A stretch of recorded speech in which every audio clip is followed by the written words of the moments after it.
Hello and welcome to the Build with Baer workshop. My name is Pat Baer. I'm here to build a model kit and hang out with you. I'm going to throw the Baer Cave Lego the Scythe emote in the chat. If you're a subscriber, you can throw that back at me. Hello, Epic Open World. Good to have you here.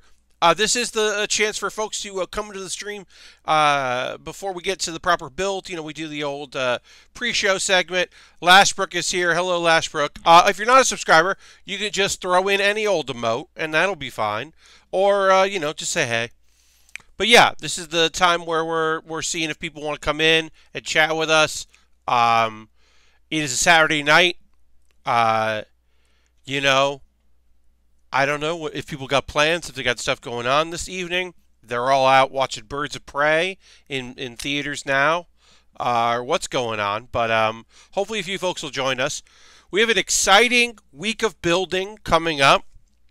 We've got Monday night build, where we will most likely be wrapping up the weapons. My assumption is that today we will build the legs and the waist and start the weapons, is my guess. And then Monday we'll finish up the Barbatos and start the next kit, which right now my $10 patrons are deciding what that's going to be. I'm going to go and look and see if I can see what the vote is for that right now. I'm going to check the vote. My assumption is that I'm going to be building Lego next.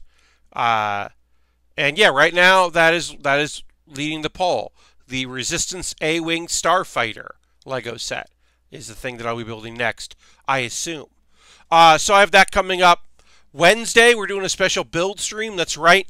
Next Wednesday, I'm going to be building at 9 p.m. Eastern, because Saturday, a week from tonight, I won't be doing a normal build stream.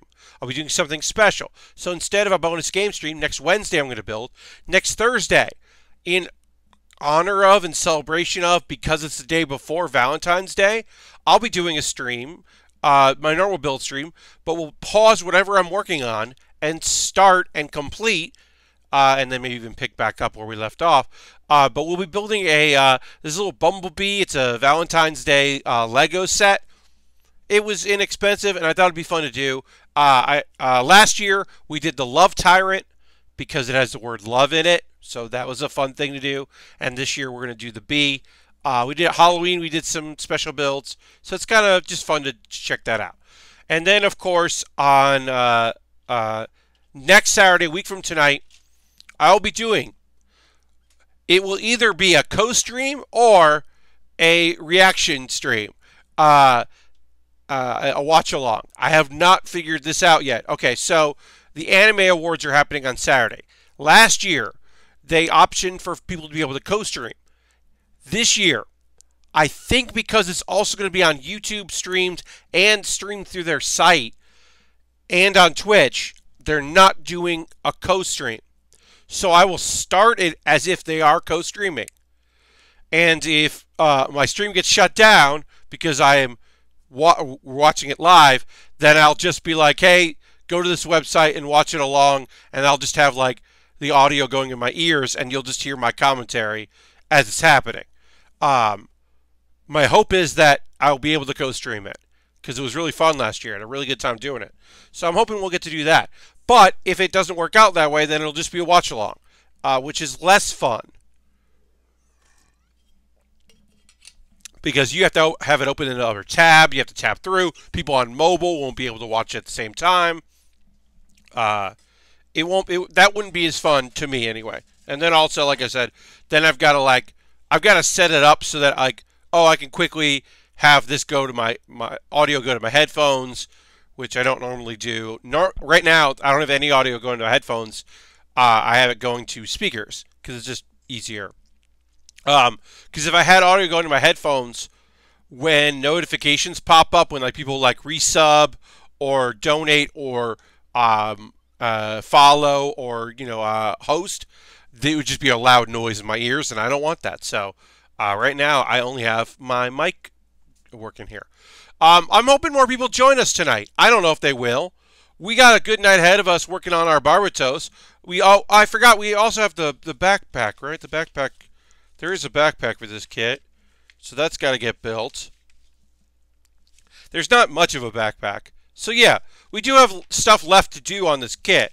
Don't get me wrong. I don't think we're going to finish tonight. Like I said, I think we're actually going to finish on Monday. But I'm excited to keep working on it. It's a good kit. Booyah. Look at that thing. We will also, we haven't done any stickers on this kit. It only comes with 3 stickers. One sticker is for the gun, the sniper rifle, and the other 2 stickers are eye stickers. But I didn't put them on there because I think the green plastic looks good enough and actually looks better than the stickers. So I chose not to include that. Perhaps I will come to regret that decision. I don't know. Also, speaking of regretting the decision, the fact that this thing is modular, I like. I don't dislike that the dashboard is modular on Twitch. If you haven't played around with it, if you haven't used the dashboard for streaming, they redesigned it into this thing that's very. You got these little panels, and you can move them around. And it used to be like very simple what you could do, but they've changed it as time went on. And generally, I like that, but occasionally it means that while I'm trying to adjust things, instead of adjusting them, I just screw it up how I would like it to look. So, whatever. That's beside the point. A reminder, if you're a Twitch Prime user, you have to manually renew. You can't auto-renew Twitch Prime. We did have a little bit of a drop here. This is the time of the month generally when people need to renew. So make sure you do that. And if you ever renew, or if you just Cash Money renewed, make sure you hit that notification button so we know that you're doing it. I am going to retweet that I'm streaming, hopefully get a few more folks joining us. If it's not a big night, that's okay. That happens. I get that. But I'm hoping a few more folks come in to hang out with me because it's fun. And it's more fun to have people watching as you're building, I find. Hello. My renewal comes up next weekend. Heck yeah, Ultron. Also, hi, Ultron. Good. That's great to hear. It's fun when people renew. I mean, as I say here, I am a bit of a broken record about this. As I adjust the screen a little bit here, the build a little bit, I am a broken record about this, but it's nice when the numbers go up. Hooray! The numbers go up, and it's nice. All right, so as you can see from the overhead, we got the overhead here. One thing I will point out, I disassembled it because I thought I did it wrong. I didn't do it wrong, but where the shoulder armor here, as you can see on this one, it's movable and completely bendable. I'm actually not going to try to do it on this one. I don't know if perhaps when I was connecting it, I bent the connection a little bit here or something, but this is very loose. I've added blue tack, which will hopefully, when it dries, make it just like increase the mobility a bit of it. It won't dry that much. It's tack. But I did tack it. You might be able to see. You probably can't see the blue there. But I added a little tack because I'm hoping that helps because it was very loose and it was just falling. It would basically always look like this, whereas I wanted to be able to move around a bit. So that is the first and only thing that I have not loved about this kit. In general, I've loved every moment of building this kit so far. Even the trickier parts, even the odd connections. But you've got stuff like pistons. They're just like really cool attention to detail throughout the whole kit. I mean, it looks gorgeous. I've really enjoyed it so far, and I look forward to continue to work on this kit. I hope you're having a good night. I hope you're ready for some building. I pre-cut a few pieces here to warm up my hands a little bit, and we'll be assembling that. Of course, we're going to do a bunch of parts that you do at the same time, and then we will do one leg, and then we'll do the other leg. And I can't remember if we're going to do the skeleton, and then, no, we'll do full armor. So we'll completely build one leg, and then go to the other one. So some of these pieces that we're assembling right now, we won't use for quite some time because we've got to build out the whole thing. All right, so sure I'm lining these up properly. Tiny and large. Tiny and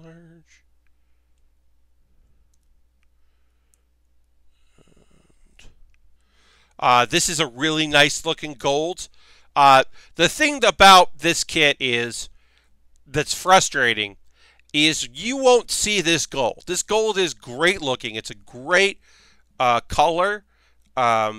It really stands out against the black and the dark grays, but we don't really see it. You'll see hints of it, but it's mostly like a detail that works really well in the when you want to show off the skeleton of a kit. But for our purposes here, it is kind of odd that we like do that. And the same thing of the Iron Blood Orphans full mechanics line. You're putting like gold stickers a lot on the frame as you build the frame, and those stickers are not seen by anyone. I appreciate that level of detail, but it is occasionally, if it's a complicated assembly or complicated like sticker work, it does feel a little odd. But that's all that is. I hope you're all doing well, enjoying your Saturday or the weekend. If you're coming back from work, if you worked on Saturday, if you're just hanging out, you spent the day recuperating or sleeping or going out and doing whatever. I hope you had a good time and a good night. I caught up on a lot of work and kind of took it easy. I did grocery shopping. I did a thing that I rarely do on which was go to the movies.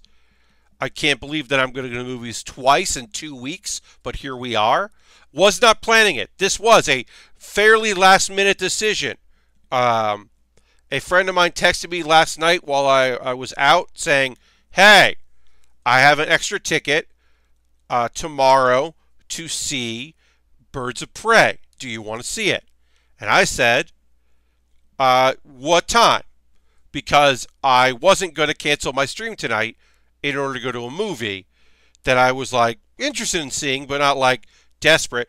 I wasn't going to go out of my way to see a movie that I didn't think that I would see in theaters. I was not planning on seeing Birds of Prey in theaters because I don't go to the movies in theaters that often. But a friend of mine was like, it's at like 2. Do you want to go to it? And I was like, yes. That sounds great.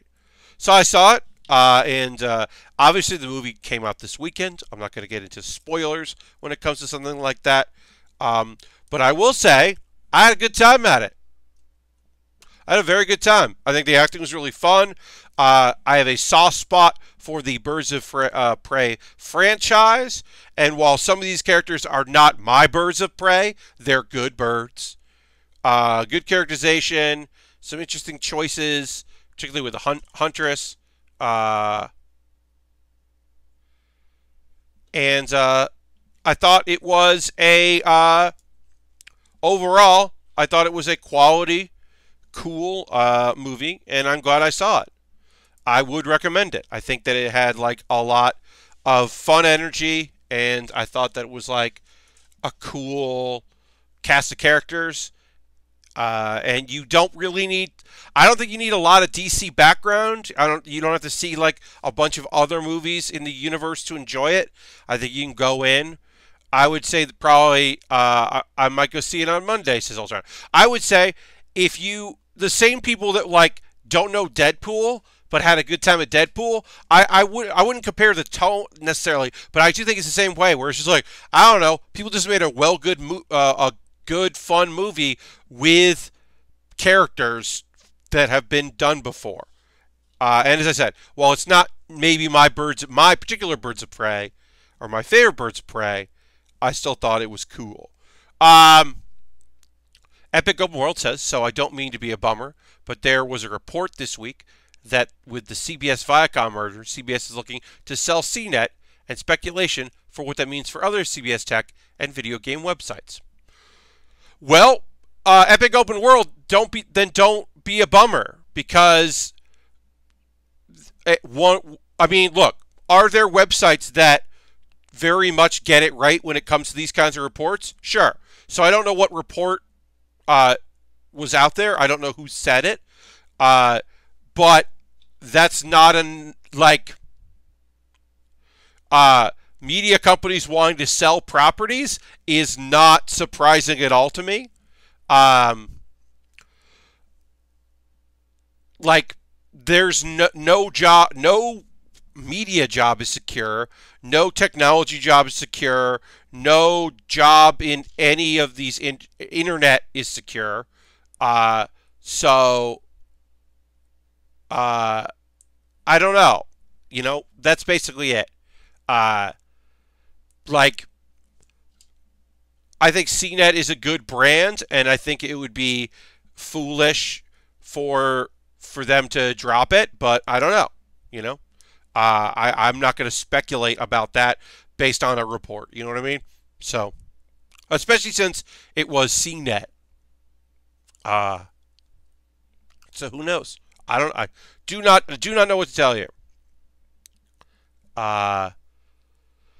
Lashbrook says, I want to see it, but I really hope the trailers sell it, and it's less a Harley Quinn movie and more Birds of Prey. Lashbrook, it's a Harley Quinn movie with Birds of Prey in it. They're not misleading you.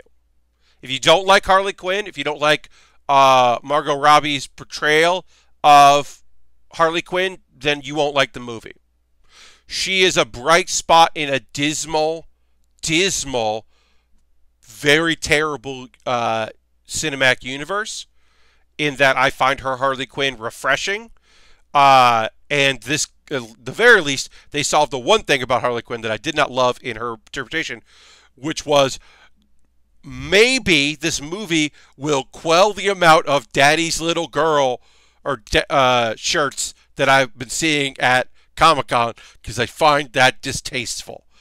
This outfit, I think, is way better. But as there have only been there are only so many interpretations of Harley Quinn. I think Harley Quinn, the cartoon that's on right now, is one of the best incarnations of Harley Quinn.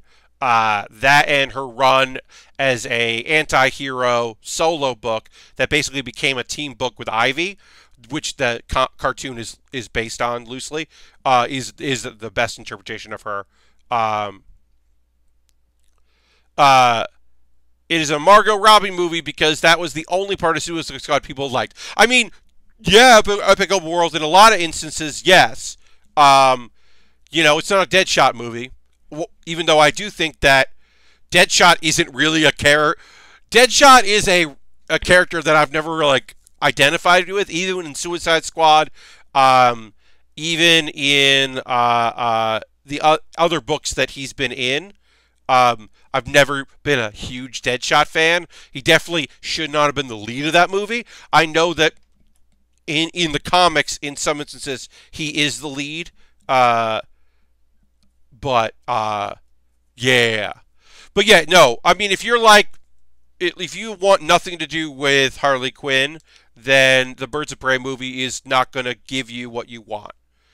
But I do think that she's really fun in it. I think most people are very fun in it, and I think the casting is pretty dang solid, and it was a good time. Deadshot is in your comic to miss hitting the bat and get punched. Yes, and then also he is sometimes the voice of reason on a team, but not when there's Catman. Now, when Deadshot is on a team with Catman, he doesn't have to be the voice of reason because Catman will be the voice of reason. But in a show, I think he steps up, kind of be that character there. Caught the last 20 minutes or so of Suicide Squad and one on TV one evening. I have no desire to see the rest of that. Yeah, Asmo, I understand. It's not the same movie. It's not the same vibe. I say this as a person that this is the first movie. This is not entirely true. Aquaman is not a good movie, but it's a movie I like. It's not good. Aquaman, up until Birds of Prey, was my favorite of these movies. Of the movies that have come out, that was my favorite. I am kind of interested in seeing if if a Flash movie it could be good, because I like their version of the Flash. So, Epic Open World. I'll say this: I have not seen Shazam. I had no real interest. Captain Marvel, aka Shazam, has never been a character that I've been particularly interested in. So I did not see that movie. I'm not opposed to seeing that movie, but I just didn't see it. So I would say Aquaman I liked the most. Now Birds of the Prey is the movie I've liked the most of them. The big red cheese, if you will. Yeah. Yeah, I'm not super... Just never... It's always felt like... So I will say this. A thing I like about Shazam is that he is the one thing that Superman is weak to. One of the only things Superman is weak to, I should say. The only thing besides kryptonite that Superman is weak to is magic. Because he just can't make heads or tails of it. I've always liked that about the character. And then also Shazam is basically just Superman. What if Superman was created by magic? And then also later incarnations, a lot of incarnations have basically been like, which I love is, what if Shazam is what a kid thinks a superhero should be? Which basically also is Superman. Because of any of the DC superheroes, if you see who's your favorite superhero, some people will pick different ones. Like, it's probably city adjacent. Maybe the Batman scares the shit out of you, and you're like, no thanks. Or you think that there are a couple out there that you're like, I think Moon Knight rules. And people were like, what? The fuck? Okay. And you're like, I'm really into Nightwing. And you're like, all right, cool, I guess. But a kid probably is going to be like Superman. It's definitely Superman. And that makes him the ideal. So then, yeah, a kid would definitely be like, I'm going to be big and strong, have a hair that does a little thing, and I could shoot lightning. Yeah, totally.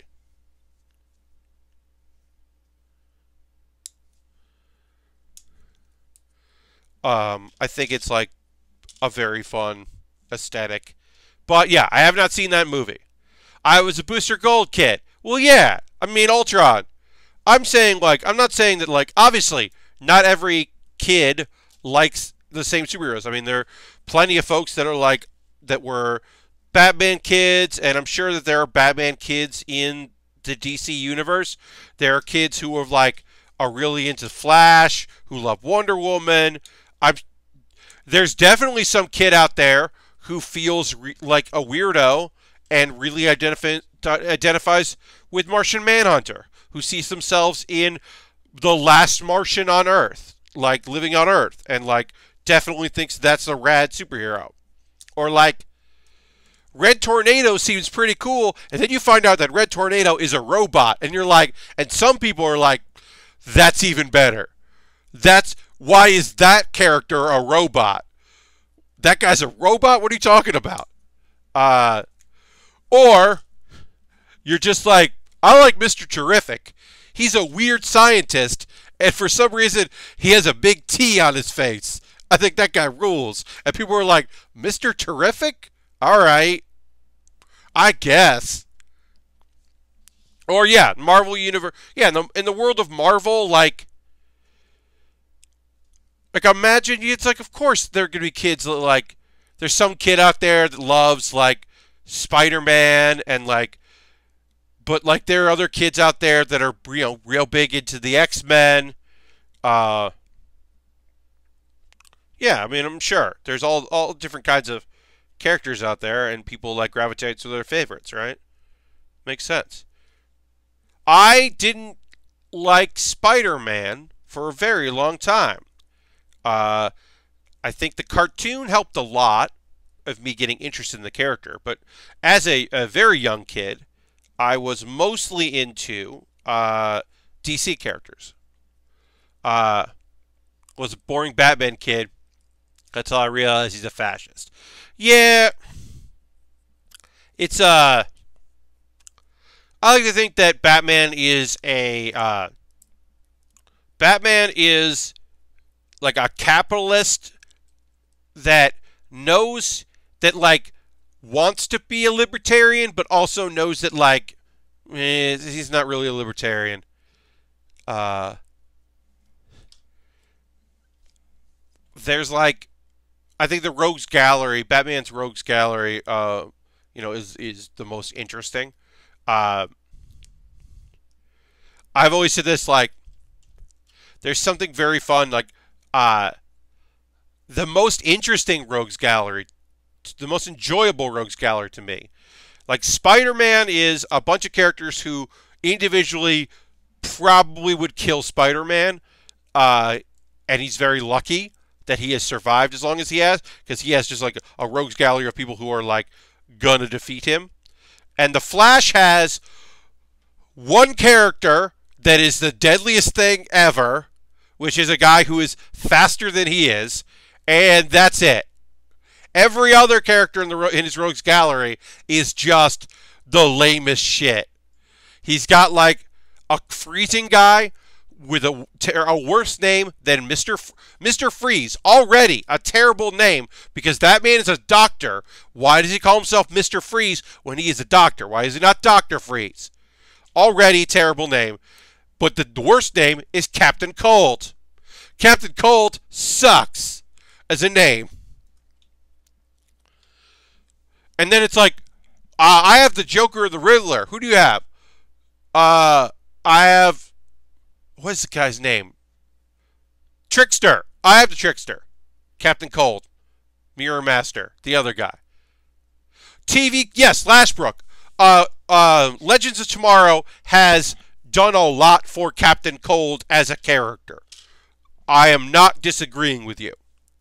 They did a lot for that character. But part of the deal is that, as especially Wally West being a goof, is that his Rogues Gallery his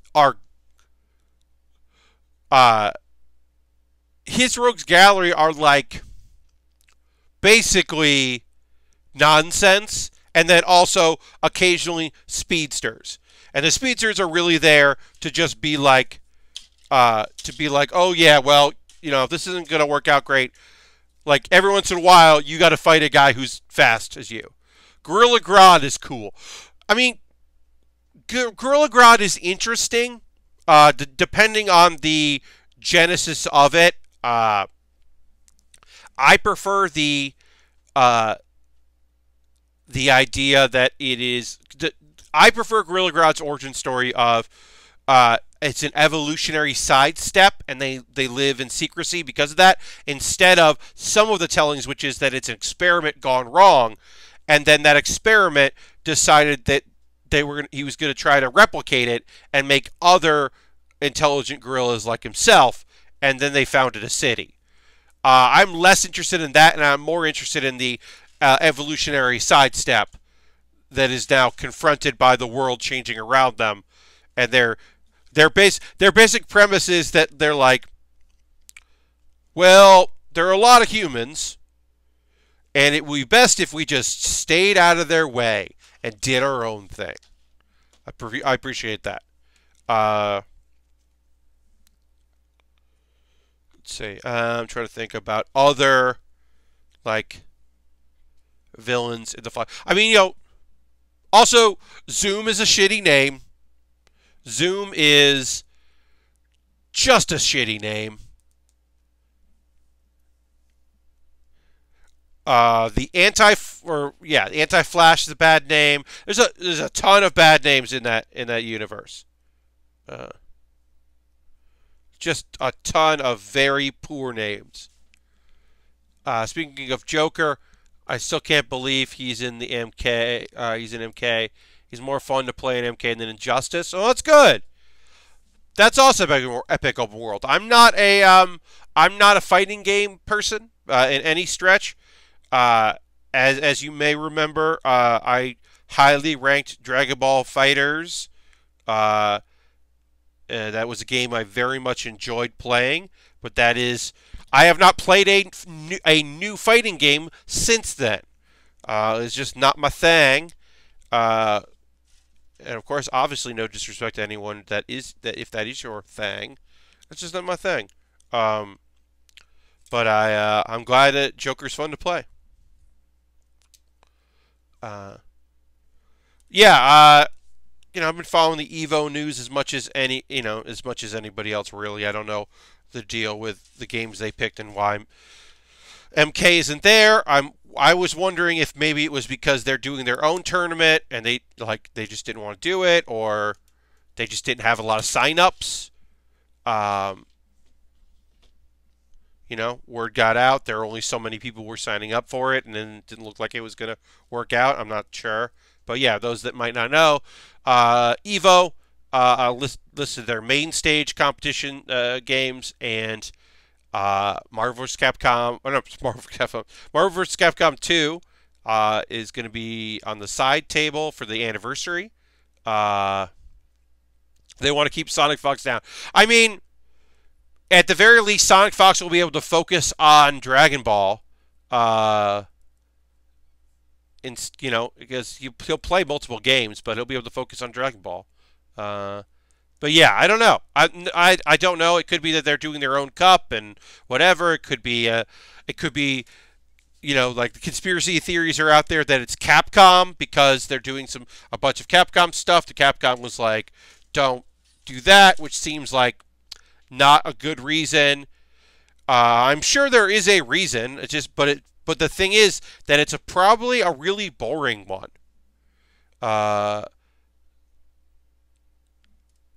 Oh, yes.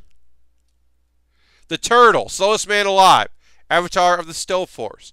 Yes, Ultron. I enjoy that that it becomes somewhat of an urban legend / white whale in the television Flash universe. The concept of the turtle. It's kind of like I believe he's real. He's like an urban legend. Yes. I mean, the Trickster is definitely like one of the lamest Rogues Gallery characters. Because he's just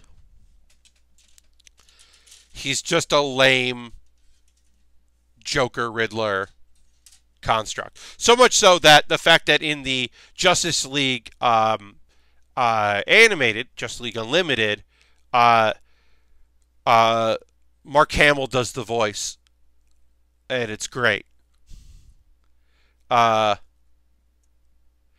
Epic World, I believe the thing is that he's so slow that he's imperceivable.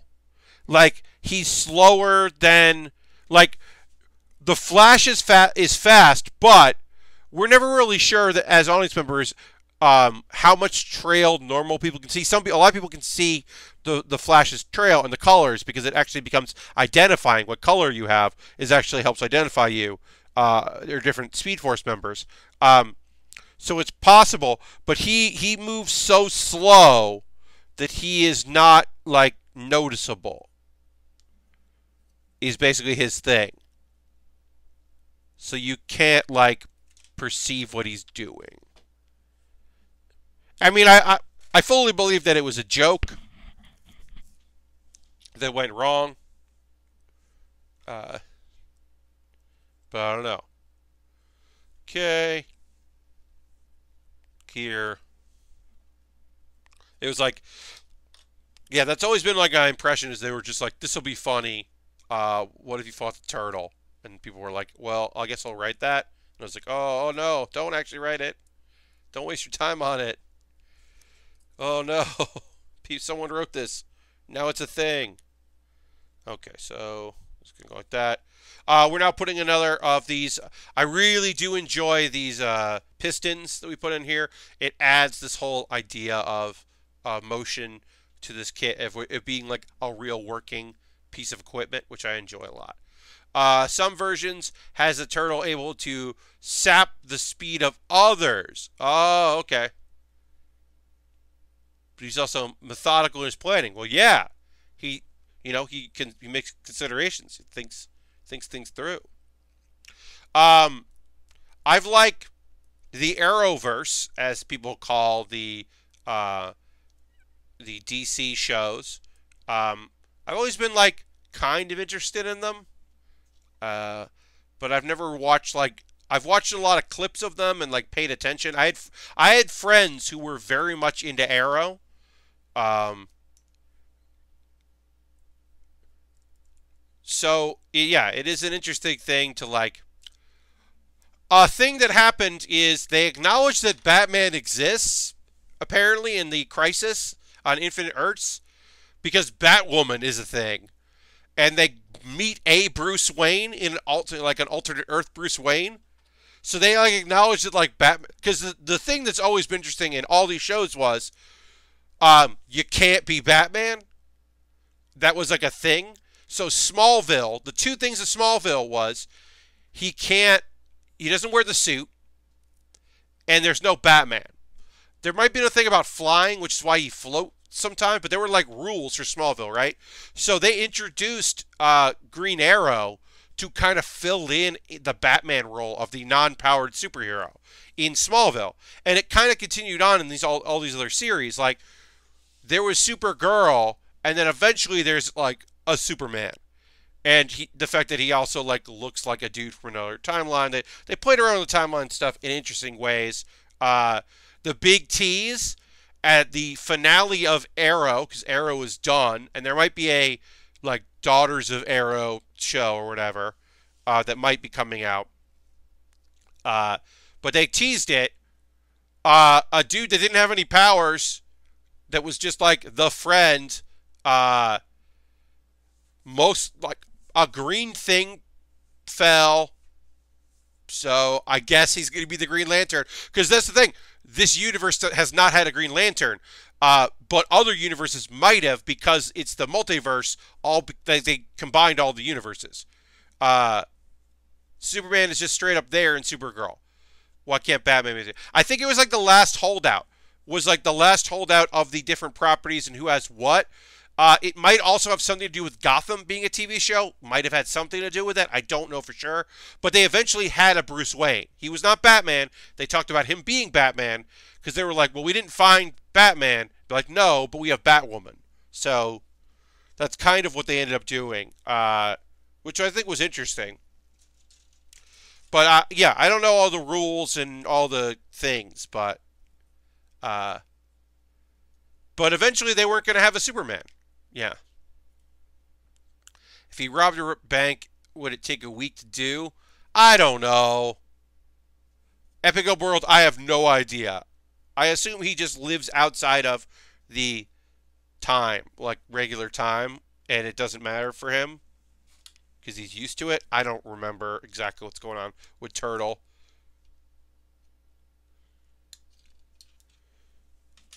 So I'll say this. While I think that Ivy Kite Man is not something I'm interested in the Harley Quinn cartoon, because I'm always gonna be Harley Ivy. Like that's where I'm gonna lay. I think that brings out the best in both characters and is the most fun thing.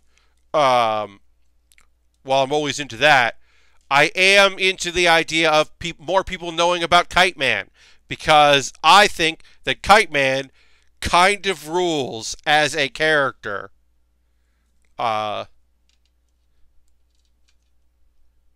Because he was just he was a dude that was like,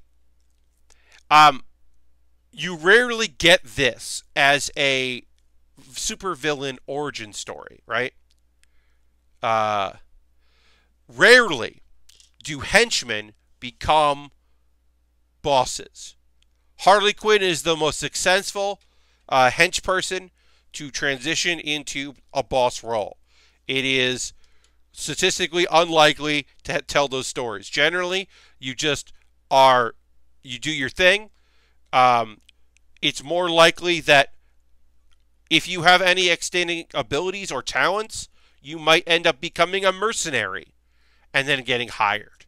and perhaps you will transition from mercenary into supervillain, a la oh, what's the guy's name?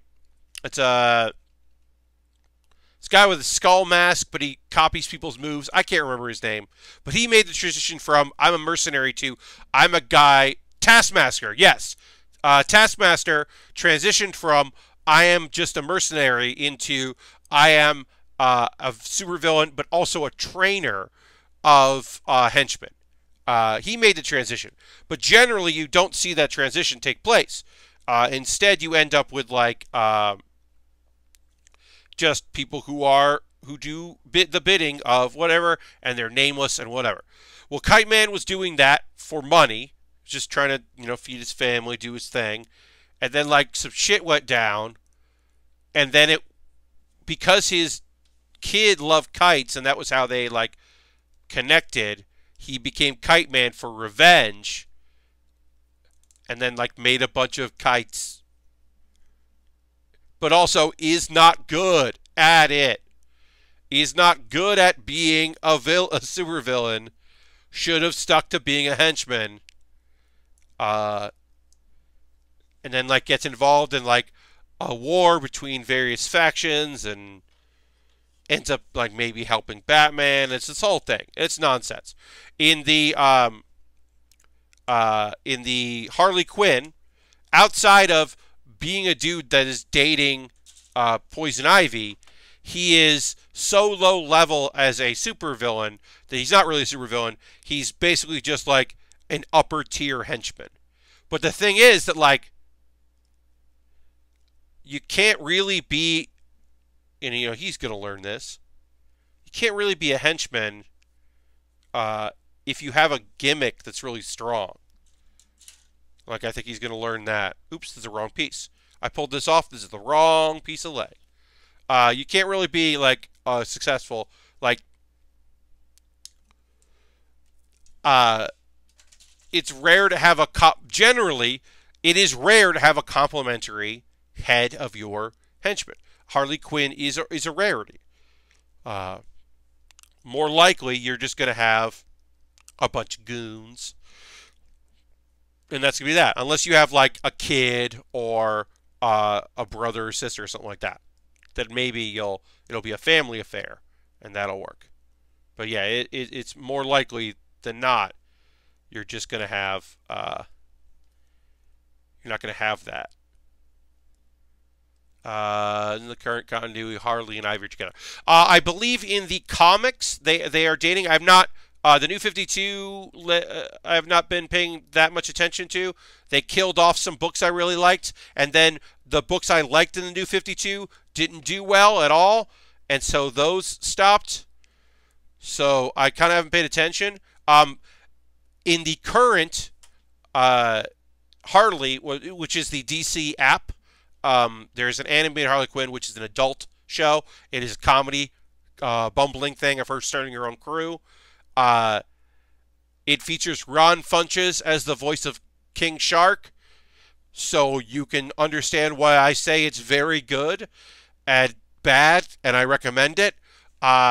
It's the fairy godmother, a very fairly, I would say, obscure DC character. Is played by Wanda Sykes and is fucking fantastic. She's barely in it, but a couple episodes. But in this continuity, the one that is this comic or cartoon continuity, Harley and Ivy are very good friends, and Ivy is very supportive of Harley, but they are not romantically involved. But who knows? Who knows what might happen in the show? One would hope that they're going to end up together, because I think they're great together. Their characters work very well. And I'm going to make you more wild. I'm going to let you settle down and give you some boundaries. Also, Poison Ivy as the voice of reason is always the best. She's like, I don't like humans. I like you. Like, it's always this odd thing where Poison Ivy is like the one that's just like, speak more cautious and whatever. Is kind of an interesting role for that character. It humanizes her a lot. The DC service is the one streaming service I have never wanted to get. I'll say this, Epic Open World. I'm borrowing a login. I'm borrowing a login for this, and I have not watched anything else. But this, like, when I heard some of the cast, when I heard some of the stories, I saw some cinematics of it. I was like, okay, all right, okay. Bane is Latinx in the show, Bane is fucking very funny because he is trying to be like a cool, like, support figure, like an uncle figure, and it's very, very funny of him just being like, there's an episode pretty recently where it's like, oh, that park or this amusement park, I was gonna blow it up, but then I took a ride on the roller coaster, and I get it, very fun, and him just being like, nah, whoa, it's just very silly character work that I'm like very into. There's a lot of good stuff in that show. But yeah, I can't recommend the app. Also, I have not watched anything else on the app, so I definitely can't recommend it because I don't know what else is on there that might be anywhere near as good. But this is good. Yeah, because like people were like, "Oh, have you seen Titans?" And I was like, "No, I don't need a show where Robin says fuck." Cue up the ProZD pitch for the Titans thing. And then it says, fuck Batman. Oh, that's a naughty word. Oh, this isn't your daddy's Titans. It's a very fucking funny, dumb sketch about that pitch. But yeah, I don't, like, I've heard good things about Doom Squad. Oh, yeah. Doom Squad. Or Doom Patrol. Doom Patrol. Not Doom Squad. Yeah. You got me saying the wrong thing. Doom Patrol. Yeah. I've watched 2 episodes of Doom Patrol, and I was kind of into it. I think they made a really weird choice by adding a character to the show that has never had anything to do with it. Because those characters are so unique and don't... The thing that I like about Doom Patrol is none of those characters make appearances in other books, really, or other worlds. They're all... like, they're Doom Patrol characters, and that's kind of it. They're just real weirdos that exist in their own world. And then Beast Boy is a character that, like, joined them and then left. So, like, the only time they made an appearance was, like, they eventually were in, eventually they ended up in, like, Teen Titans for a little bit. Yeah, he was in Doom Patrol. So, Beast Boy is not in, the Doom Patrol, show. Because he thought they all died. But instead, Cyborg is in it, and I don't know why. I don't know why Cyborg's in Doom Patrol. Why they made that choice. It's weird. Mainly because the ostensibly main character in the show is a guy who's got his brain inside of a robot body. So it's a weird. Just let me buy the show.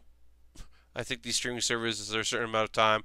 Yeah, I mean, look, eventually those services are going to merge together. They're going to, or they're going to have deals, or they're going to partner. Like, I don't know, I can't tell you that's definitely going to happen, but it always feels like it.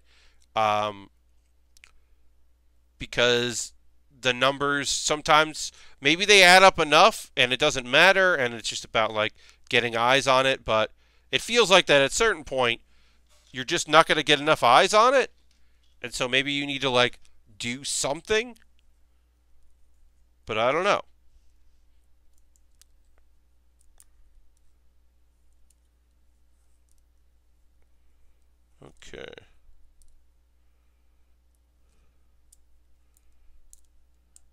right. So let's go like this. Is that right? Okay, and then it's going to go like that. All right. Oh, as always, I'm doing one leg, and I'm like taking my time and really reading the instructions and trying to figure out every portion of it. And then when I do the second leg, it'll just be like bing, bang, boom. Okay, no problem. So, taking my time with this.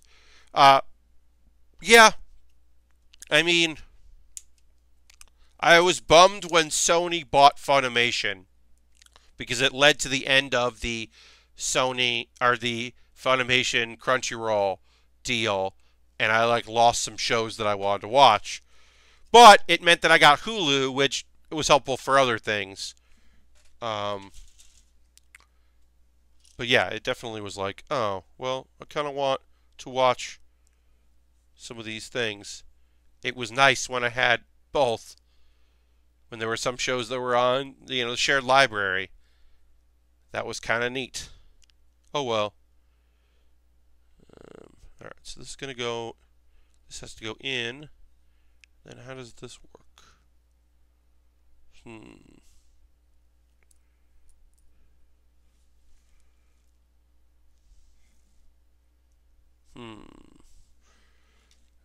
This is going to go, no, it looks like it goes like that. No. Oh, I think that goes like that. Okay. Try to. Yep. Okay. The gold is on. It would make sense. This gold piece would be on the front, right? With it being a gold piece and all. Yeah, you can see this here in the skeleton. There's some gold on this kit, but you're not going to see any of it when the art is done, which is always an odd thing.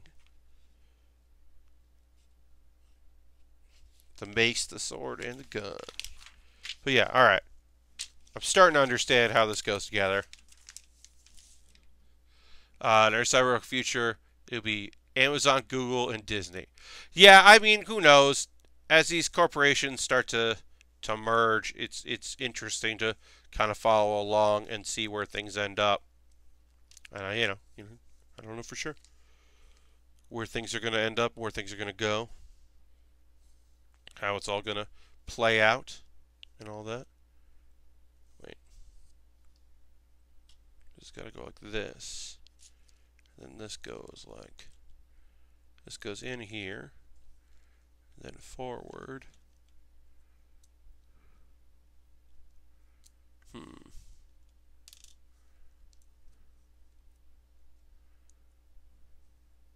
Ah. Wait. Nope. Alright, so that's going to go in like that. And then this is going to attach.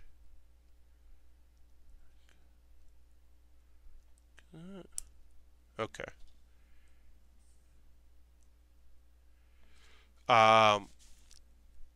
Let's see. Is there anything else I wanted to chat about? We're going to take a pause for the cause in a couple of minutes if folks want to pop in. Anything you want to chat about for a couple of minutes here or there, let me know if there's something you want to get in on. As I said, we'll take a pause for the cause in a moment or two. I'll keep working here. All right, I kind of have an idea of how this works now. This is going to go often like this. These are all going to snap together at the same time. This is a little tricky, but it makes sense once I kind of like broke down the steps. Nothing's been too complicated with this build, but there have been a few times where I'm like, I'm not really sure what I'm supposed to be doing here. Oh, how would that work? Which I think is fine.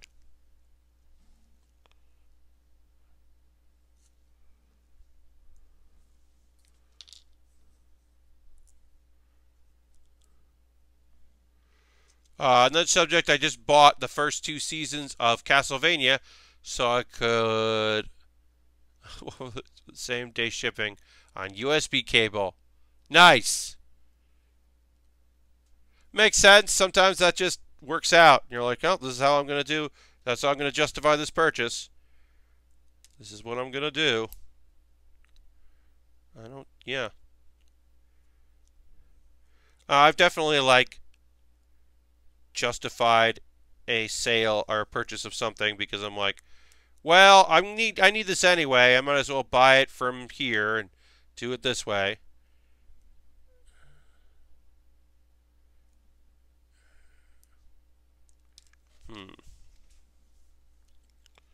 Sorry, y'all. This is being a bit of a butt. I've been taking a little time to figure this section out. I'm sure this all goes together nice and easy. I'm just being difficult, figuring it out. Hello, Dirty. Welcome, welcome. What did I just buy on Amazon? Oh, I just bought I bought a kit to work on. Because my backlog right now is 3 things, and we'll be getting into one of them soon. So I need to have something else ready to go to work on. So I picked up, what did I pick up? Escape my brain. Let me look it up. Amazon. Let's see what Amazon says that I bought. It was off the wish list. Oh, yeah. I got a high grade. Fairly inexpensive high grade. That I'll get next week, and it'll just go into the backlog pile. It's the thing I can build. But it's the it's from Gundam Build Divers. It's the Blastmaster. 1, it's got a great name. 2, it's got a Cyclops eye, and I'm psyched about that. And then it's got big old gun cannons that remind me of Gundam X, because I'm assuming that's where they're from, because the whole show is putting together different kits. So I'm going to do some more research about it. But yeah, it's got giant big gun cannons that live on its back and pop over. And then it's got things that open up. And the fact that there's a Gundam X reference in the show makes me really happy. Also, the colors are like red and orange. And like, that's just going to be fun to see on screen. That's just like a color combo we don't get here. Do I love white, black with a little bit of gold and blue? Yeah. But like, I feel like we've done a lot of that lately. The MK Titan was different, but it was like dark blue and black. That was the difference. So not really super different. So I'm excited to change it up a little bit. All right. So I think this has to go in sideways, and that's weird. And that's what's been messing me up. I think if I could put this on. No, it's not sideways. But that doesn't seem right either. Try to put this together without this piece and see how it looks. Right now I'm just like stuck. So I'm just experimenting with a bunch of different options until I find the way to assemble this the way it wants me to. Okay, so that's going to go like that. This is going to live like that. That looks right. Both these look right. But then this. Oh. Okay. On the way from Gundam Planet, I have the Gundam Steisman in the Red Mars version. The hero suit from the new show. Nice. Okay, so here was the thing. This piece here, right? You can see there's a circle right there. I thought that this had to go into the circle. It doesn't. It goes in to this open slot here, which makes sense because that way it can move around because it's a piston, just like the piston you can see there, the little silver that's there. That it makes more sense now that I got it together. When I got it together, it's just like, oh, okay.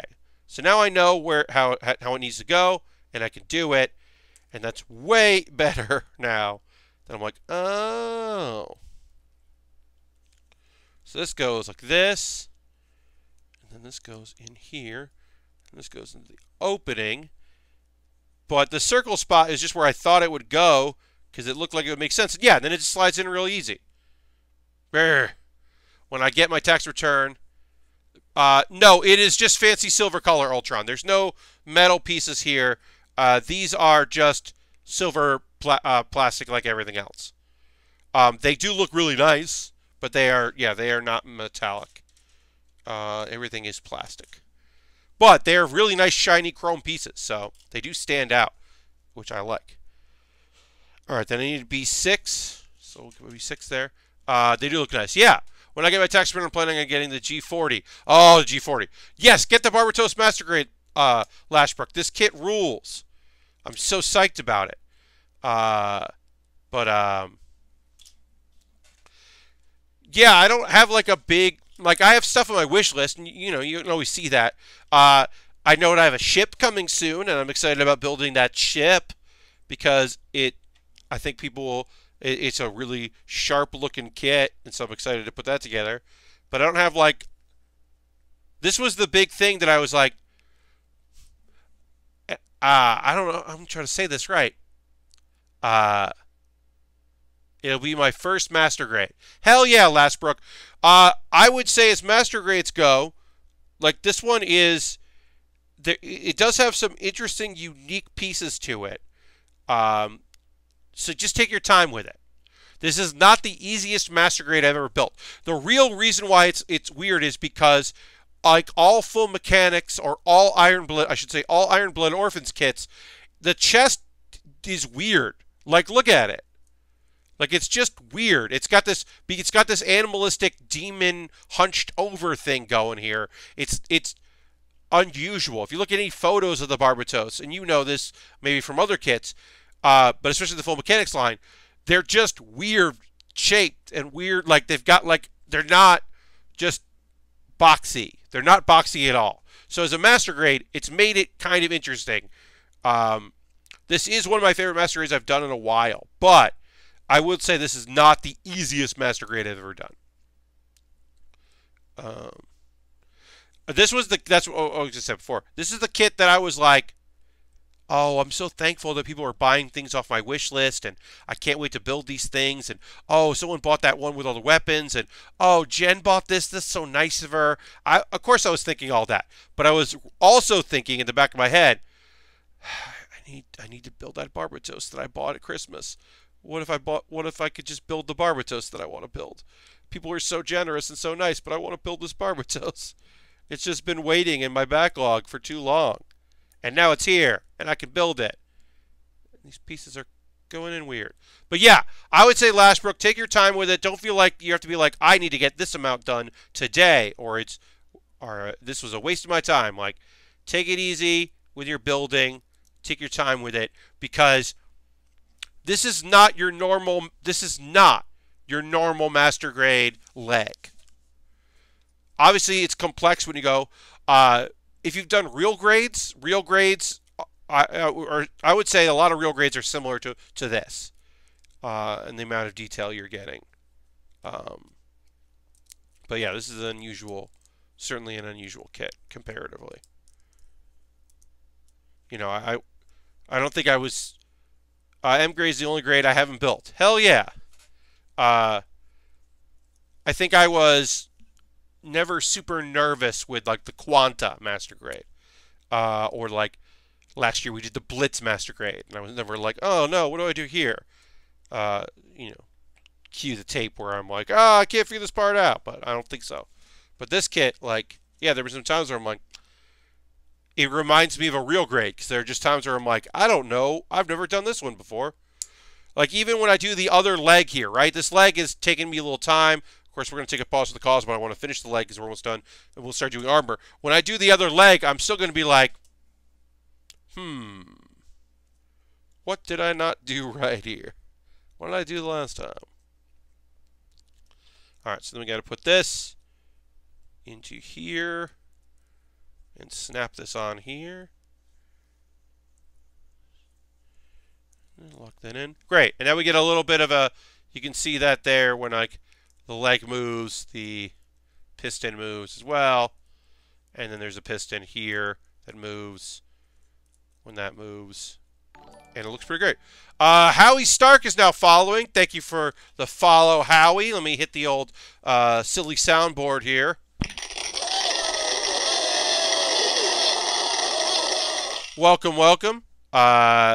We are going to take a pause for the cause in just a moment, where I'll say some ways that you can support the stream if you'd like to, because we're going to start putting armor on this leg. But we got to do that part. We got to get to that part where we do the armor. But we've completed the skeleton of it, and we could, like not put the armor on and just be like, yeah, this is a skeleton part.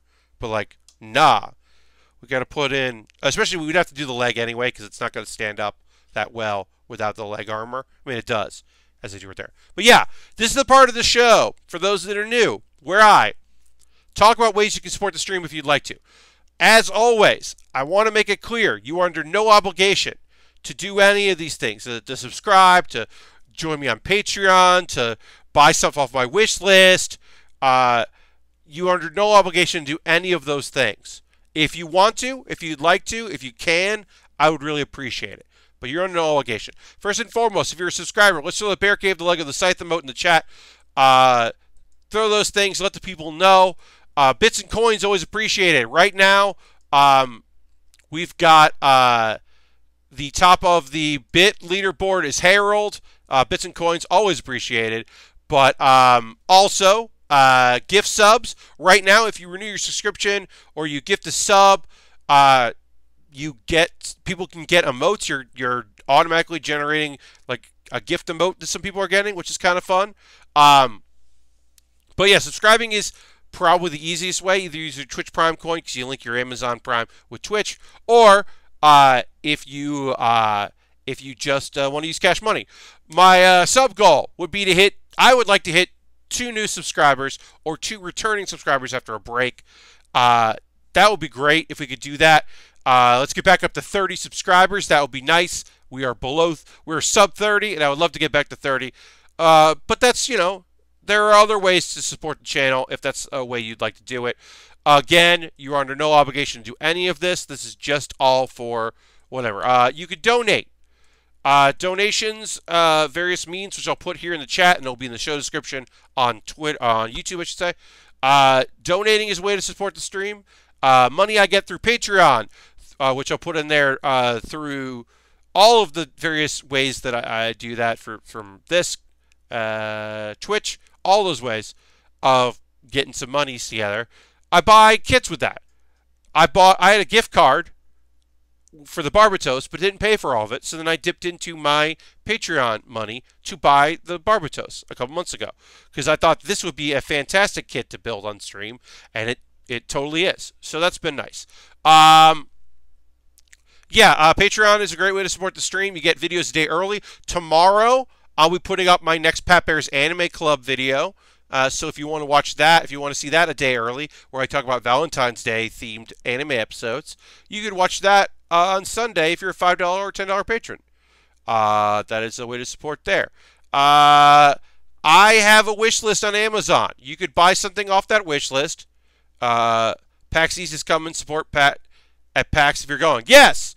You can see my panels at PAX. I'll be promoting those as the month goes on. If you're going to be at PAX East, one will be live streamed.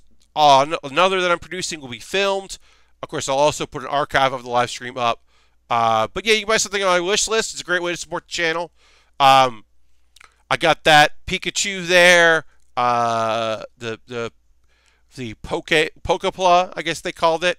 Some high grades that are fairly inexpensive. Some more expensive master grades. Some various kits and Dragon Ball stuff. Various different things that are available for purchase that you can buy off my wish list, and then it will be sent to me. The camphor I would like to build. That's just a big blue friend. It's a great big master grade. That's just a big blue friend. Big teal looking thing. I think it's a blue or teal. I don't know, but it's got that mine whip. I love a good mine whip. It doesn't make any sense at all. That's nonsense. That's just a kit that I would build on the stream and enjoy it. We'll go through these very quickly. USA Gundam Store is another option. If you're like, I don't want to buy anything on Amazon, Pat, you could buy a gift card from USA Gundam Store, and then you could send me that gift code for the gift card, and then I would buy something from USA Gundam Store. That's another option. Let's see. We did that. Discord. I have a Discord. How could I not have a Discord, right? People post photos of kits they're working on. I post photos of stuff I'm working on after every stream. You can promote yourself in there if you do streaming or do other things or do YouTube, whatever. You can promote yourself on there if you want people to come check out what you do. That is an easy way to get that out. What do I want to do here? All right, quickly, I'll just let's do alt. So, Baering the List, I do a video series where I I rank things using Tier Maker. This week's episode, contentious, hard hitting. The most comments I've gotten on any of my Baering the List, I've only been doing it for a couple weeks. But this one, people had opinions. So I'm going to announce that I'm going to get pizza later. It's a question mark on this one, but I'm probably going to get pizza later. Maybe I'll get pizza later. The answer is I definitely will. I'm going to get some pizza later. I did not eat dinner. I often eat before the stream, but I ate a small thing of popcorn that was mine, and then I ate half of a very big thing of popcorn that my friend was like, I should not have bought all this popcorn, but it was only 75 more cents. Eat this popcorn. So I ate so much popcorn that when I got home, I was like, I don't want dinner. I did not want dinner. And so but now, as I've been building, I've been building an appetite. Ha ha! Yeah. Yeehaw! I meant to hit, yeehaw! And I hit the screen by mistake. But yeah, I've been building an appetite. So, all right, we're gonna get back in the building. I'm gonna stretch my arms a little bit. Oh, I'm gonna drink a little water.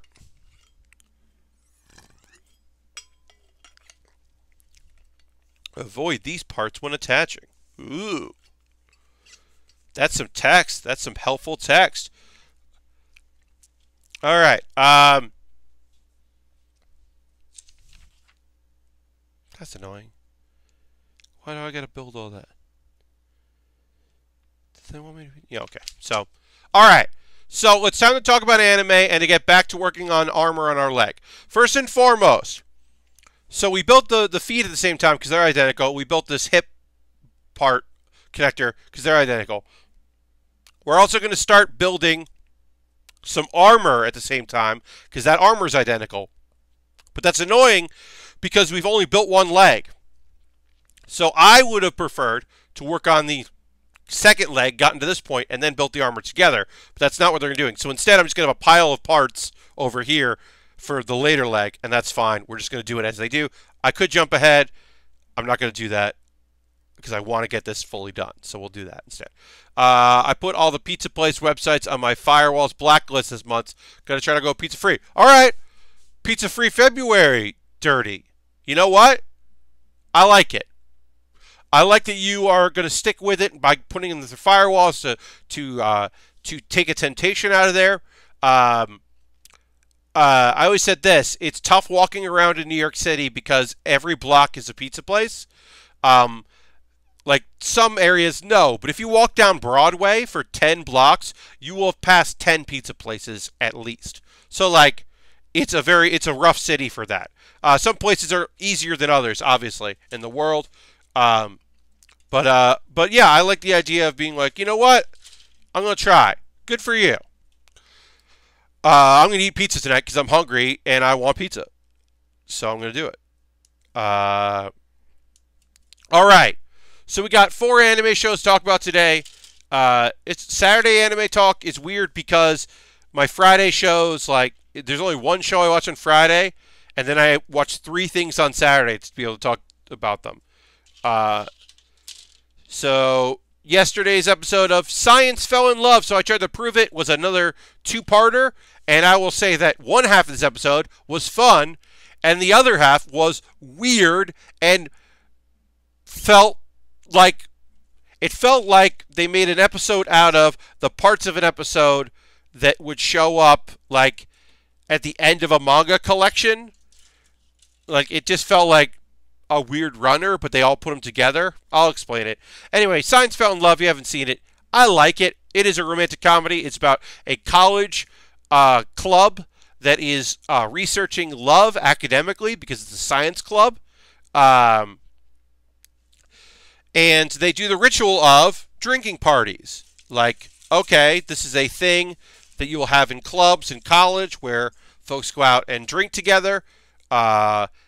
And, you know, there's some ideals of what that might entail and what that might be.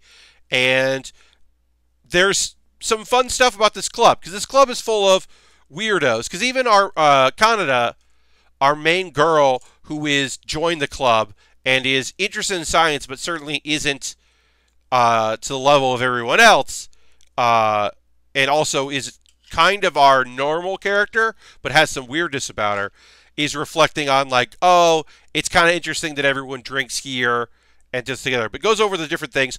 Speaking of pizza, a thing that they do, which I think is really fun, is because people can't decide, they create a program that randomly generates pizza topping, their pizza order of toppings, which is just like, it's very like young adult, like, well, if we can't decide, we'll use this. And that's kind of part of the whole thing. I mean, the overall idea of it is that they're researching love, because two of the characters are definitely crazy about one another. Then we find out what they're like drunk. The advisor passes out. The character who looks very young and kind of has that like, but is a little bit of a sadist. Like, she's just like bothering her friend who only likes 2D girls, and while it's not outwardly stated, she's the reason he got into like 2D like anime and video game girls, and is also probably like the reason, like, her weird personality is probably the reason why he's not grown out of that. So you get to see them interact. That's kind of fun. Of course, our main dude, who's the big science brain guy, doesn't drink, so he gets to be holier than thou, which kind of works with his character. And yeah, we get to see like, oh, here's the girl who got a little drunk, and she's just like very flirty, and this other girl gets drunk and she becomes honest and maybe kind of is a little violent, and it's like, it's pretty fun. It's a pretty fun episode. Overall, I was pretty pleased with it. I think it was like fun first half. The second half was, it was researching love in fairy tales and how fairy tale love is presented and how that might be different in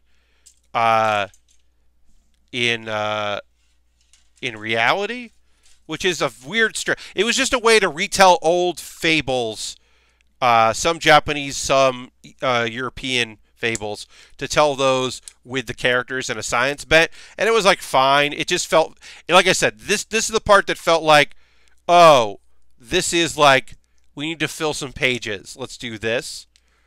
It wasn't super, like, literally, it ends with one of the characters going, and today we accomplished nothing. It's like, okay, I guess. Wasn't the worst, but it wasn't the best use of an episode. It's all right. It's a fairly cute show. I like the characters. I think it's kind of interesting. I love how these two characters are clearly invested in one another and interested in one another, and definitely should be dating. And the thing stopping them is the idea that they're like, well, we can't just say that we're a couple and we're in love. We have to like go through the discovery of it. We need to understand it before we can just do it, which is like an interesting conceit that's keeping them. It's not that through the process of investigating, they're discovering their love for one another. Everyone is very aware that they love each other. They just need to prove it scientifically, which is a fairly interesting choice, I would say. So that's science. Fell in love, so I tried to prove it. It's all right. It's all right. The next show is Welcome to Demon School, Iruma-kun. So, if you've been following my saga of this show, I was kind of bummed with where it was going, because they added plot to it, which was not the show's strong suit. And then that plot took forever. It just took so goddamn long to get to any place. But then it got pretty resolved. So the first half of this episode was like dealing with the resolution and how people ended up and whatever. Because it was this big thing where someone was trying to destroy and hurt a lot of people at the school's like festival and festival, and the club activities, which are called battlers, which is, I think, it's just a way better name than club. Like the magic apparatus battler is, or the drama battler. The drama battler is just the drama club. Like, I think that's a way cooler name to call it battler. So we got to the point where we're like getting somewhat a conclusion of some of the battler stuff, which was great. And then we got to see the families visiting, because that was a big thing. Was the families are coming to see their characters in school, which meant that, and I didn't know this was happening, we got one of the best parts of Iruma-kun. One of the best parts of Iruma-kun is Clara. She is a demon who, if she's ever seen something, she can pull a copy out of her pockets. She is a goofy comic relief character who's very silly and very fun. And she is a sweetheart and great, and Clara rules. We already saw a song with her and her mom and her younger siblings. The last time we saw a song, they referenced that Daddy is doing something. And this time, they referenced that there's a brother that we haven't seen in the show before. And they literally call it Mysterious. But they just sing this really silly, fun song. And they do another one of them, and they're great. And I can't, like, describe the song for you. I can just tell you that, like, these are wonderful goofs and fun characters. And I just love it so much. Yeah, so we got to see them. Alice, who's a gentleman demon, who's probably the strongest freshman, but he was bested somewhat accidentally by Iruma early on, and is now like wants to help out. We know that he does fire magic, but then we found out the reason why he's embarrassed about his mom is because his mom is a succubus, and uses like beguiling enchantments. She seems nice though. And so we got to meet her, and yeah, we pretty much got to meet a bunch of the parents of some characters. Some didn't have character or parents showing up, and it was nice. It was like a fun episode. They're going to lead into something that might end up being sinister coming up. Or not sinister, but there's definitely a character, oh no, the student council president, who knows that Iruma is a human, but kind of like glosses over it. Well, her dad is like in charge of like border patrol basically, and we're pretty much gonna we think that he's gonna know that our hero is a human. He's not supposed to be there, so it'll be interesting to see what happens there. Overall, as I said, it's a fun show. It's a comedy. Also, it's a 24-episode comedy show, which doesn't happen, and I'm so thrilled to be able to even watching it. Even if I do think that it hit a slump in the middle. It'll be interesting to see what the rest of these episodes are. I would have loved to know that we're going to get a couple episodes that are lighter, because I think that this show doesn't do heavy that great.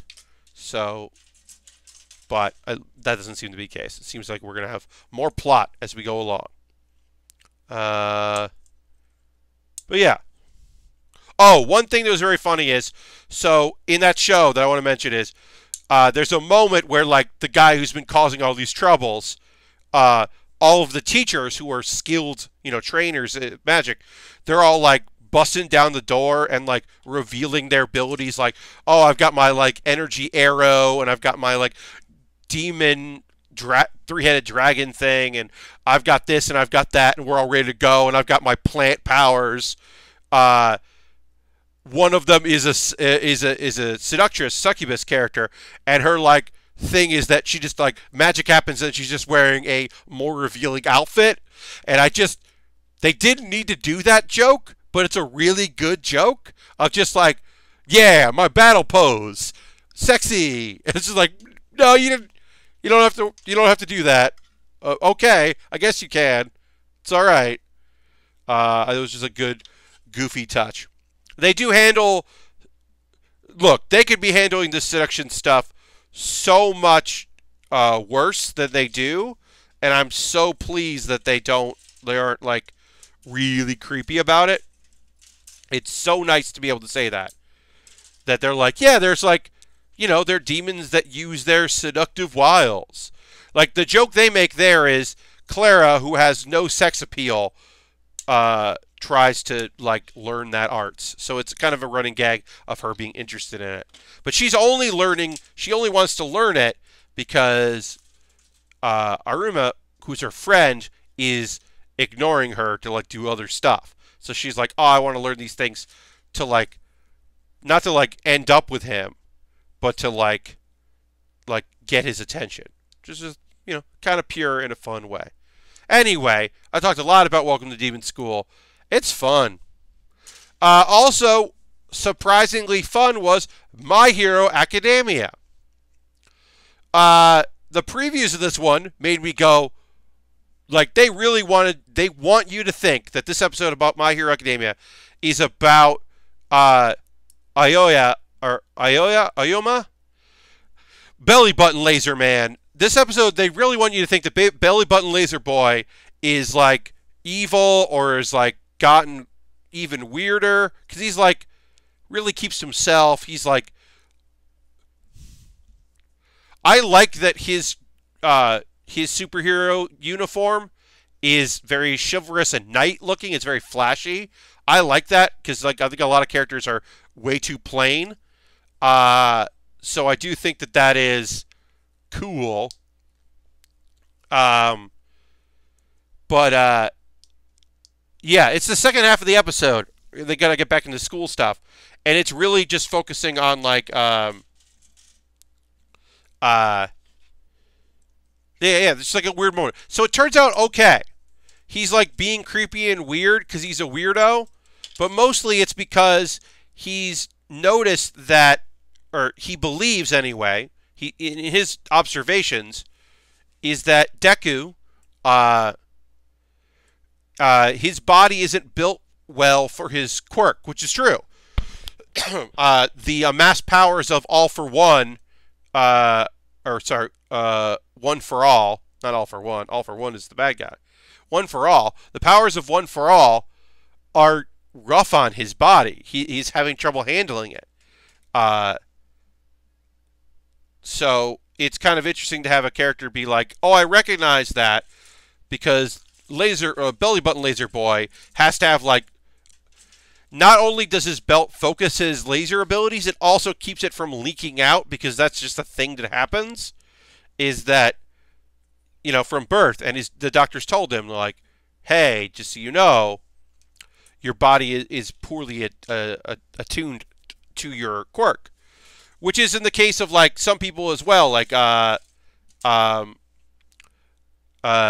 Gravity doesn't, gets motion sickness, so she's got to work on that. And there's some people that don't seem to have any issues with their quirks, that are actually like built fine for it.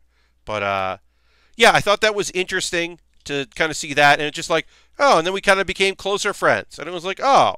That's kind of nice. It definitely was setting up a little leakage, nothing to be ashamed of, right? Well, he just has to be more careful of it.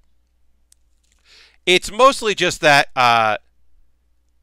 which I thought was interesting. It was just like, oh, it was kind of like them like interacting. I guess they became like better friends, which was.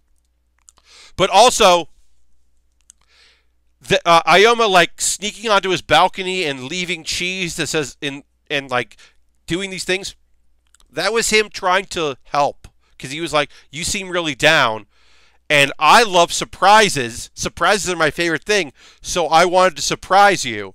So this dude is just so awkward and weird. But then, of course, it's Midoriya. He's Midoriya. Midoriya can recognize, oh, he didn't mean any malice. This is how he was trying to relate to me because he's just so weird. And he was like, cool, well, let's hang out. And they became better friends. And I thought that was really nice. It was like a nice moment. And we got a little bit out of a character that, like, in the in the provisional license exam, he had a little bit to do, but not like a lot. He did have like a pretty good moment. But it wasn't like, he wasn't like, he's never been like a standout character. So it's kind of fun to have that. There's also, the first half of it is some people that failed the provisional license exam are like getting special training. There's a moment with some of them like interacting with one another, and that's like kind of cool and kind of fun. They like figure a thing out and do some fun stuff, and like, I don't know, it's pretty great. It's a pretty good moment. There is a moment where Gang Orca, who is doing some training, like has some nice things to say, and then is like, you bunch of jerks, because he is actually cares a lot, but he is trying to act tough and force himself to be tough, which I think is pretty fun, because that's a cool. He's just an orca whale. He's just a big orca whale, and I just love that. I love that character design so much. It's just really fun to see in the show. Oh yeah, there's a little thing where they're talking about like apparently Hero. This may come in later. I mean, usually things don't just happen in My Hero Academia just to happen. They're usually leading to something. In this case, there is a bit of conversation about how heroes have been teaming up lately, which makes sense because there's a league of villains, which they don't flat out say that's why they're doing it, but it does make sense that they would be like, yeah, let's hang out, let's work together, since they've been running into some issues. So I thought that was kind of cool. And then there's a little discussion of some of the characters about like, oh, we should team up after. We could do this and we could do that and we could make this happen, which was kind of fun to see them and think about that. Pinky talking about how if she could float with the gravity powers, then she could rain down acid, and they would call it acid rain. And it's just like, okay, I guess you could do that. Ugh. Sometimes I forget your powers are real weird. But yeah, it was interesting to have characters like talk about that. And then the preview for next episode is a the school festival and what they're going to do. And one would assume that we're going to see Jiro do some music stuff, because I think they're trying to convince her to do that. So we'll get a little bit of rocking girl action. Did I grab the wrong piece here? This might be the wrong piece. E33. Yep, I grabbed E35 instead of E33. I goofed, everybody. So I'll put this piece over here in my oops pile.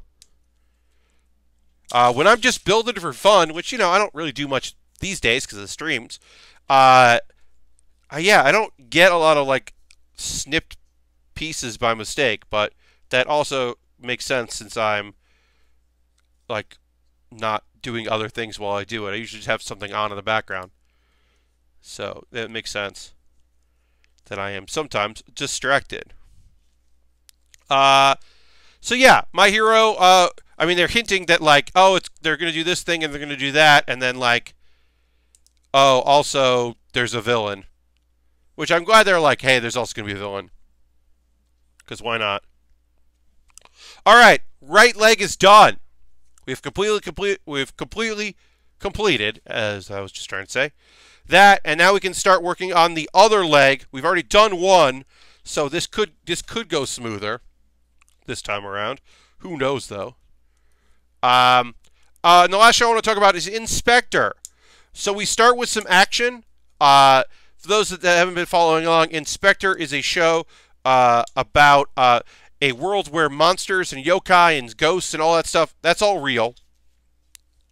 And one of our main characters was given knowledge of the many worlds and is an arbiter of issues And one of the issues she's dealing with right now is there's some sort of very nasty apparition or something, we're not sure what, that is going to start harming people, and the other yokai are scared of it, and they're like, this is not cool. We do not like this. Will you help us? And to the point that they're actually starting to ask her new boyfriend, we find out they are dating, who generally demons and monsters are afraid of him, but because he's been hanging out with the goddess of wisdom, the arbiter of stuff, they're like, well, I guess you're okay because you're dating the person that we respect. So even though we are terrified of you, we can still go for ask you for help, which is kind of a fun development. And we find out more about our dude. We have known that our main dude is we knew that he ate vampire, or no, sorry, vampire. He ate mermaid meat because he is basically immortal. But generally, mermaids also don't age. So that was unusual, and to the point where he had to say, well, that's because I don't age because of another thing that's happened. I ate 2 meats. This was not his own choice, and so we get some backstory stuff.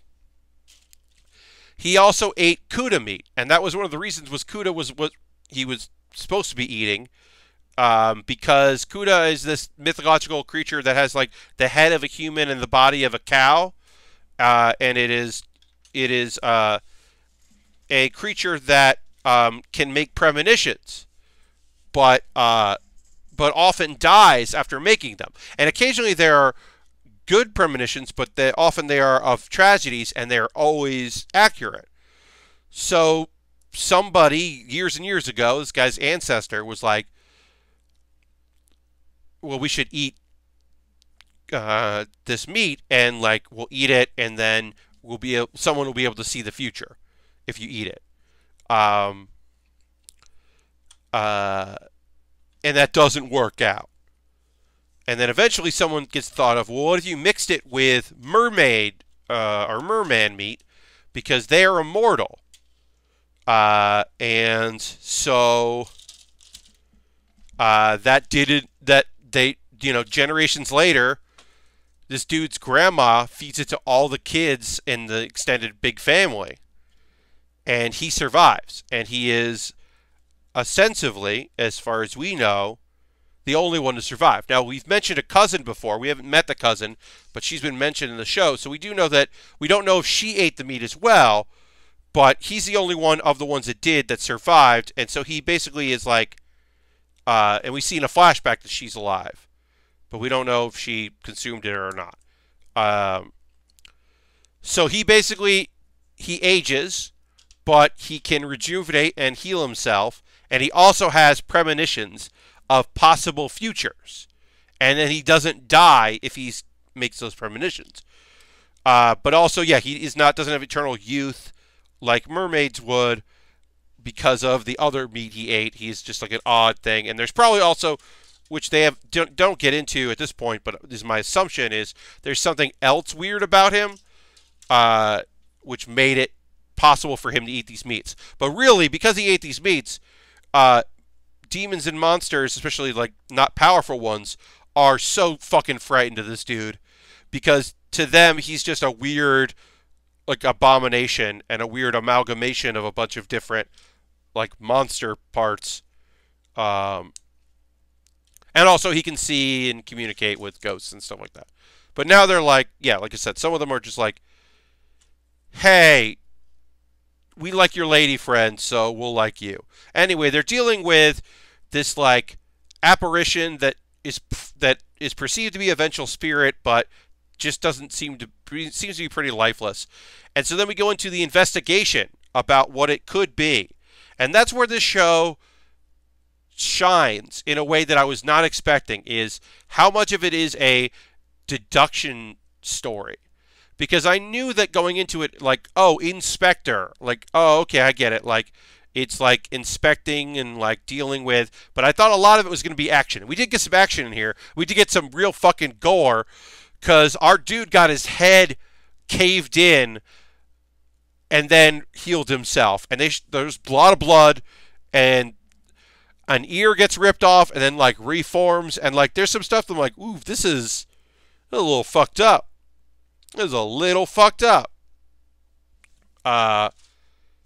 So yeah, it's pretty graphic, but most of the episode is them investigating the stuff that's been going on and trying to figure it out. Like they're trying to figure out what this Spectre is, and it turns out that it's kind of Midnight Channel-y, Persona 4-y, in that they figure out that this apparition isn't a vengeful spirit. It was created by like whispers that became real, which is how some urban legends are real, is people believe in them and spread the word and all that. But this one was created like by like basically like a wiki about this character, like someone like created whole cloth, and it was so believable that people started believing in it, which made it real. So they have to like figure out now in the next episodes, I guess they got to figure out like how to fix that. It's interesting. It's an interesting show, as I said. I was pleasantly, I continue to be pleasantly surprised by the choices it makes and how it is an odd, it's like it's just an odd investigation show, and it's way more thoughtful than I would have imagined it being. I thought it would be more like chases and more demons getting punched, and it's also got a plot about this girl who like she's witnessed stuff, and then she saw a Kappa who was afraid of her fiance, and she's like doesn't quite understand what's going on with him, but she was like, yeah, it makes sense that I was scared and ran away. Like, my boyfriend would break his fingers and they would be fine, and he would be so nonchalant about it. Like, it makes sense that I would be freaked out by this, what's been happening, which I thought was kind of interesting. And then the girl that has like, who can see monsters and like and apparitions and communicates with them, would be interested in a guy that not only can fight monsters but also doesn't think that she's like a liar or mentally unbalanced, like that would, because he knows everything is real, like. And then also like of course someone who's like had a lot of people not believe her or would never consider telling them about what's going on with her. Of course she's like interested in a dude that like is in her world and of her world. Even if he does scare everybody that like needs his help or needs her help. Like, yeah, I think it's like it's a way more engaging show than I would have given it credit for when I first started reading about it. And I'm glad that I checked it out. I hadn't watched. No, I did. I ended up watching the first episode because it came out a little later in the season. But I continue to be pleasantly surprised by it, and I would recommend Spectre. I don't think it's like groundbreaking, but it's way more interesting than I would have originally given it credit for. All right.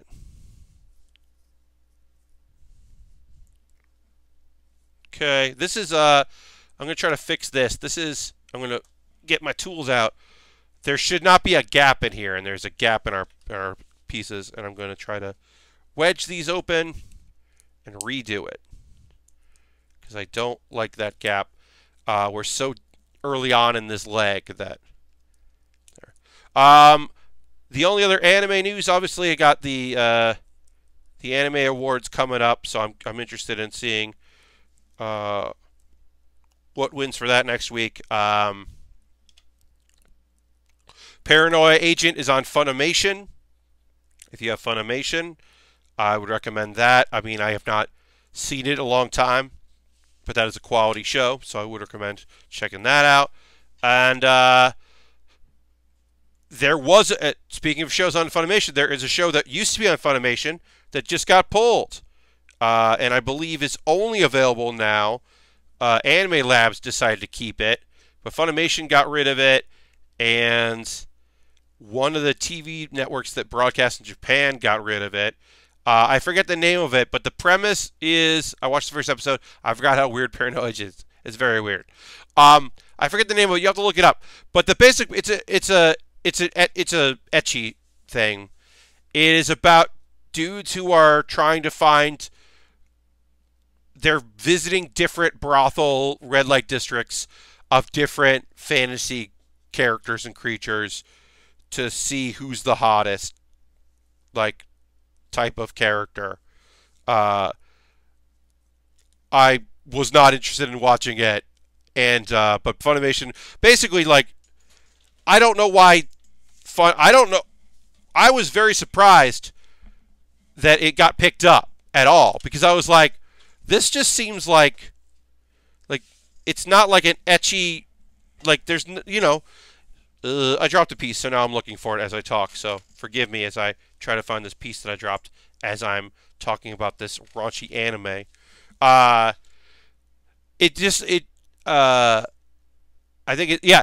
Well, it lost its time slot on one network. A lot of Japan anime is on multiple networks, so it lost its on one of them, but not all of them. Not everyone has chosen not to carry it. And then Funimation was like, yeah, we're not gonna broadcast this anymore. But Anime Labs is like, we are gonna take a break because we need to get a new distributor, because I think that now that Funimation isn't going to do it, they need to get a new distributor for it. I don't know. It seemed like a not great show, and maybe it's just because there aren't any isekai this season. They were like, well, we need a horny show. We'll get this one that's blatantly horny. But yeah. I mean, just the premise alone. It's just like, oh, it's red light districts for anime, for, like, fantasy characters. Like, I mean, you must have known what it was going to be. I don't know why you would. I don't know how, in what world you're like, oh, we were surprised by the content of this. Like, how? So I don't know. Overall, it seemed like,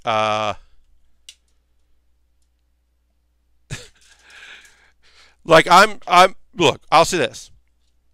I'm not against censorship, and I'm, of course, certainly not against adult material or anything like that. You follow your own conscience and your own, you know, if adults and all that stuff. But also, like, it seemed like a weird choice for Funimation. That seems like an anime that gets fan subbed, that you can't, like, get, or, like, it gets, like, a DVD release. That doesn't, to me it didn't feel like an anime that would, like, show up anywhere. It was surprising. I mean, you know, sometimes things do show up in places, like even Crunchyroll sometimes has things that I'm like, really? All right, because it does take all kinds. And, you know, like I said, I'm not trying to yuck anyone's yum or anything, but it did feel like an odd choice for them to have, because it just seemed so blatant and weird. I gotta find that piece.